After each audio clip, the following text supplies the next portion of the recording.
Hello students, in this video we are going to discuss about a very important topic of molecular spectroscopy, that is degrees of freedom। तो बेटा degrees of freedom की होंगी? Degrees of freedom दियाँ अलग अलग definitions अपने कोल। The first definition है the number of independent variables which are required to specify the position of all the atoms in a molecule। Because we are dealing with the molecular spectroscopy, so we will deal with the molecules. We are not going to deal with single particle or single atom. We are dealing with the molecules, and molecules are composed of more than one atoms। तो ਇੱਕ molecule ਦੇ ਵਿੱਚ ਜਿੰਨੇ ਵੀ atoms ਆ ਉਹਨਾਂ ਸਾਰੇ atoms ਦੀ position ਨੂੰ specify ਕਰਨ ਦੇ ਲਈ ਸਾਨੂੰ ਕਿੰਨੇ ਇੰਡੀਪੈਂਡੈਂਟ ਵੇਰੀਏਬਲਸ ਚਾਹੀਦੇ ਆ, ਉਹ ਬੇਟਾ ਹੋਏਗੀ ਉਸ molecule the total degree of freedom. ਜਿੱਦਾਂ ਫਾਰ ਐਗਜ਼ਾਮਪਲ ਇੱਕ ਮੋਲੀਕਿਊਲ ਆ ਸਾਡੇ ਕੋਲ H2O। ਹੁਣ H2O ਦੇ ਵਿੱਚ ਵੀ ਹੈਵ 3 ਐਟਮਸ, ਠੀਕ ਹੈ। ਕੱਲੇ ਕੱਲੇ ਐਟਮ ਦੀ ਪੋਜੀਸ਼ਨ ਨੂੰ ਸਪੈਸੀਫਾਈ ਕਰਨ ਦੇ ਲਈ ਸਾਨੂੰ 3 ਵੇਰੀਏਬਲਸ ਚਾਹੀਦੇ ਆ, क्योंकि we study about the we deal with the 3 dimensional space, x axis, y axis and z axis. तो एक मान लो कोई एक सिंगल पार्टिकल आ, इस पार्टिकल की पोजीशन नू स्पैसीफाई करने लई सानू 3 कोआर्डिनेट्स चाहिए, x coordinate, y coordinate and z coordinate.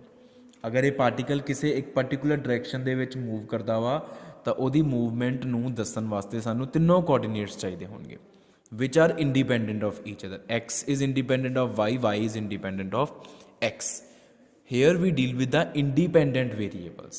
Dependent variables ਨੂੰ degree of freedom ਦੇ ਵਿੱਚ ਅਸੀਂ incorporate ਨਹੀਂ ਕਰਦੇ, ਉਹਨੂੰ ਅਸੀਂ degrees of freedom ਦੇ ਵਿੱਚ add ਨਹੀਂ ਕਰਦੇ। तो ਆ ਇੱਕ ਪਾਰਟੀਕਲ ਨੂੰ 3 ਵੇਰੀਏਬਲ 3 ਕੋਆਰਡੀਨੇਟਸ ਚਾਹੀਦੇ ਆ, x y z। तो ਇਹਦੇ ਵਿੱਚ टोटल किन्ने आ पार्टिकल्स, किन्ने एटम्स आ 3। तो टोटल डिग्रीज ऑफ फ्रीडम किन्ने होणगे इहदे वास्ते? 3 × 3 is equal to 9। 9 will be the total degree of freedom for H2O molecule। To specify the position of all the mass points, all the atoms of molecule, total number of variables which are required, independent variable. Independent word की बहुत importance है।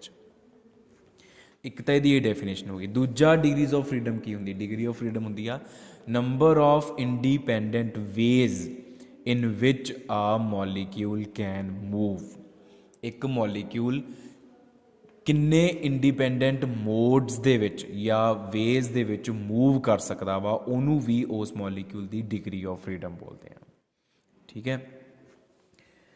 तो एक होर होंदी है number of independent ways in which a molecule can acquire energy. Energy molecule दे विच आवे, किन्ने अलग अलग तरीक़िਆਂ नाल मॉलीक्यूल एनर्जी नू एक्वायर कर सकता वा, वो भी डिग्री ऑफ फ्रीडम होंदी आ। But those ways should be independent of each other, ठीक है। इंडिपेंडेंट वर्ड की इत्थे बहुत सिग्निफिकेंस आ, बहुत इंपॉर्टेंस आ। तो जिहड़ियां पहलियां 2 डेफिनेशनस आ वो आपां मॉलीक्यूलर स्पैक्ट्रोस्कोपी दे विच यूज़ करते हैं to find the degrees of freedom of a particular molecule. हुण देखो for example we have a molecule, साडे कोल कोई एक मॉलीक्यूल आ having n number of atoms. एक molecule n number of atoms तो बनिया।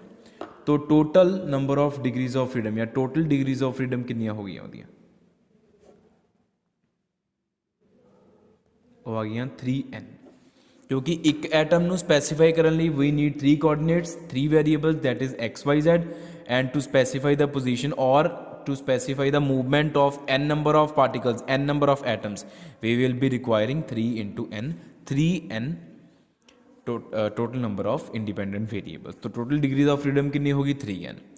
हुण जी टोटल डिग्रीज ऑफ फ्रीडम, हुण अगर आप सैकेंड डेफिनेशन की गल करें, सैकेंड डेफिनेशन की सी? Number of independent ways in which a molecule can move.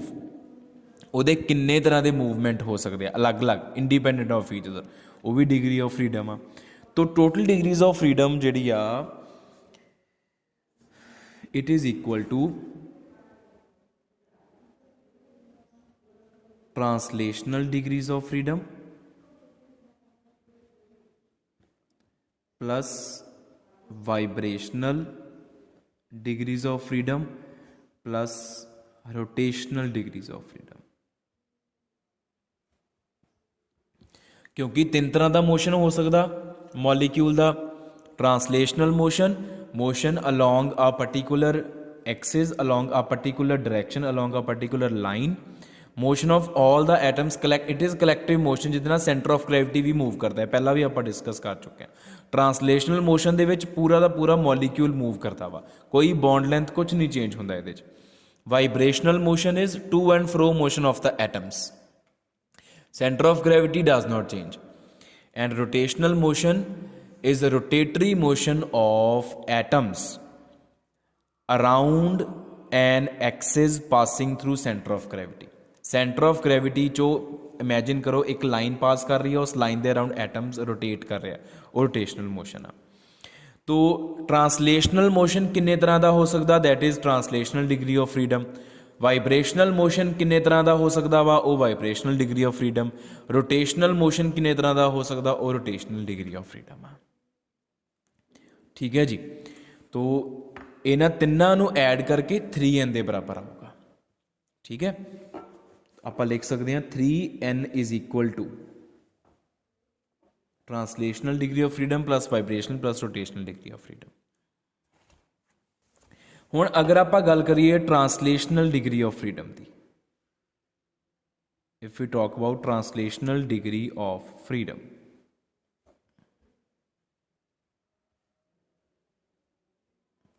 तो देखो पूरा मॉलीक्यूल इकट्ठा ही तुरना चाहिए वा।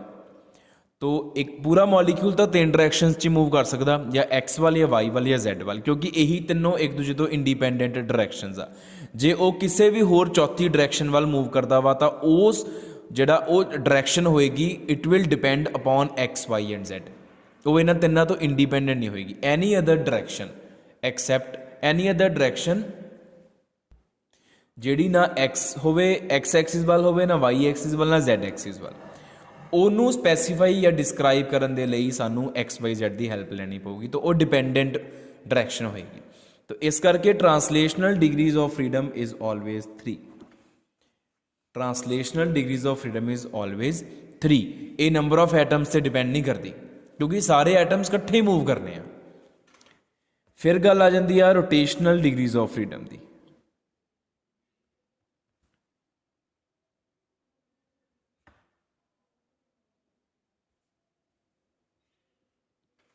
रोटेशनल डिग्रीज ऑफ फ्रीडम जिहड़ा हैगा वा बेटा हुण डिपेंड करता वा कि साडे कोल मॉलीक्यूल की शेप की है।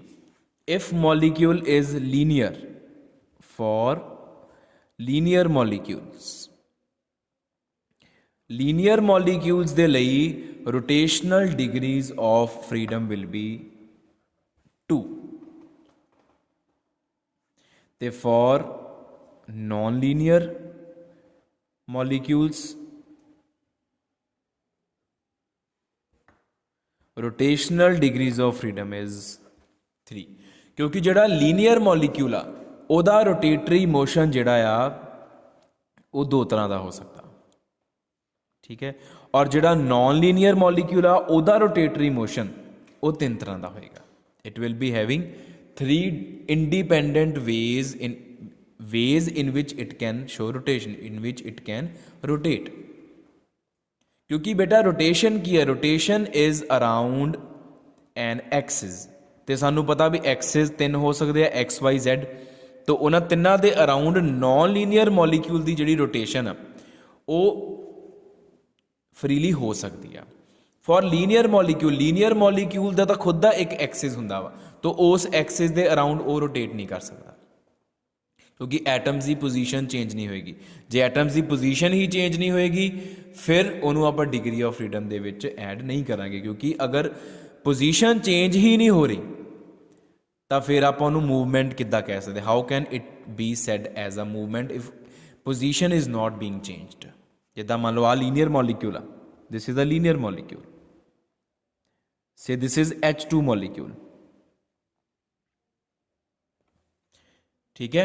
ये लीनियर मॉलिक्यूल अगर तुसी इनू इस एक्सिस दे अराउंड रोटेट करने की कोशिश करो, if you rotate this molecule around this axis इस तरीके दे नाल, तो देखो एटम्स की पोजीशन च कोई फर्क नहीं आ रहा, उदां ही घूमी जाने वो।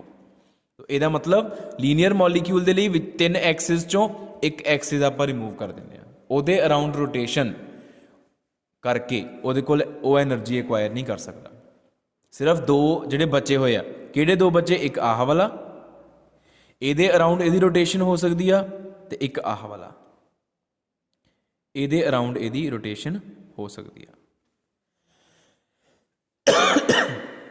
ਜਿਹੜਾ नॉन लीनियर मॉलिक्यूल आ ਉਹਦੀ रोटेशन तीनों एक्सिस के अराउंड हो सकती है, और तीनों एक दूसरे तो इंडिपेंडेंट होणगे, और तीनों रोटेशनस दे विच एटम्स की मूवमेंट होएगी, पोजीशन चेंज होएगी, ता ही एनर्जी आएगी। तो for linear molecules rotational degrees of freedom 2, for non linear 3। तो translational is always 3 whether linear और non linear. Then only left is the vibrational degrees of freedom.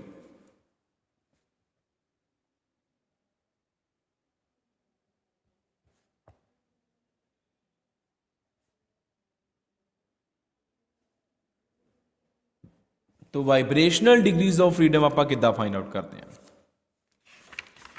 Total होंदियां 3n, 3 हो गए उन्होंने ट्रांसलेशनल, रोटेशनल भी सानू पता लग गया या 2 या 3, फिर वाइब्रेशनल दी आप 3n चो इन्होंने दोनों की माइनस करके।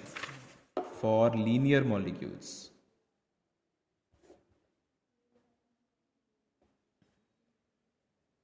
मॉलिक्यूल्स के लिए 3n minus 5, for non-linear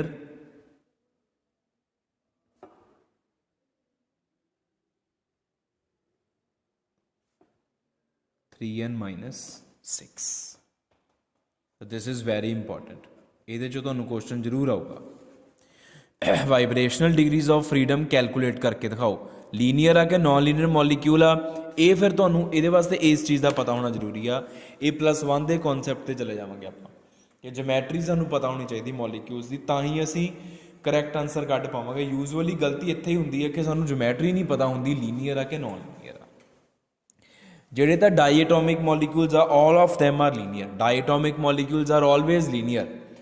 ਜਿਹੜੇ ਉਸ ਤੋਂ ਅਬਵ ਵਾਲੇ ਆ ਟ੍ਰਾਈਐਟੋਮਿਕ, ਟੈਟਰਾਟੋਮਿਕ, ਪੈਂਟਾਟੋਮਿਕ, ਉਹ ਜਿਹੜੇ ਆ ਫਿਰ ਡਿਪੈਂਡ ਕਰਦਾ ਕਿ ਲੀਨੀਅਰ कि नॉन लीनियर, वो दोनों तरह के हो सकते। यूजअली जेडे टैट्राएटोमिक तक्कर आ या टैट्राएटोमिक तो अबव वाले आ, उन्होंने लीनियर होने के चांसिस बहुत ही घट आ, कोई होंदा नहीं। लेकिन ट्राईएटोमिक, टैट्राएटोमिक वो लीनियर हो सकते हैं। तो हुण मैं तुहानूं एग्जाम्पल्स 1-2 सॉल्व करके दिखा दिना वा इस चीज़ दियाँ कि ये तुहानूं किद्दां आएगा। यू आर गिवन डिफरेंट मॉलीक्यूल्स, मान लो तुहानूं H2O देता, and we are asked to calculate the vibrational degrees of freedom for H2O. तो for H2O n is equal to 3, क्योंकि ये 3 एटम्स आ, n is equal to 3 and it is non-linear molecule। Angular geometry होंदी है इहदी, सानू पता it is having angular geometry। टैट्राहेड्रल ਉਹਦੇ ਵਿੱਚ 2 पोजीशनस ਤੇ लोन पेयर ਤੇ बाकी 2 पोजीशनस ਤੇ हाइड्रोजन ਹੁੰਦੇ, oxygen is in the centre. तो it is non linear molecule. तो therefore vibrational degrees of freedom कितनियां होणगियां for non linear molecule 3n minus 6, 3 into 3 minus 6 is equal to 3, 3 होणगियां ਇਹਦੇ ਚ।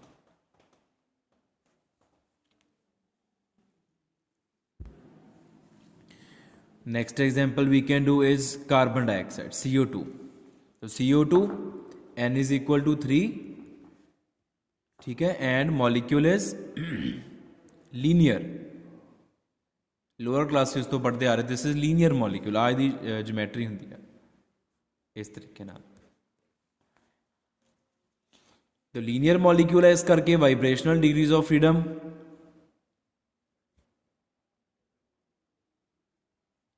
3n minus 5, 3 into 3 minus 5 is equal to 4, 9 minus 5 is equal to 4। Say we have C2H2, C2H2 is what? Is acetylene, और ethyne भी इनू बोलते हैं आपां। It is linear, a linear molecule and n is equal to 4। तो vibrational degrees of freedom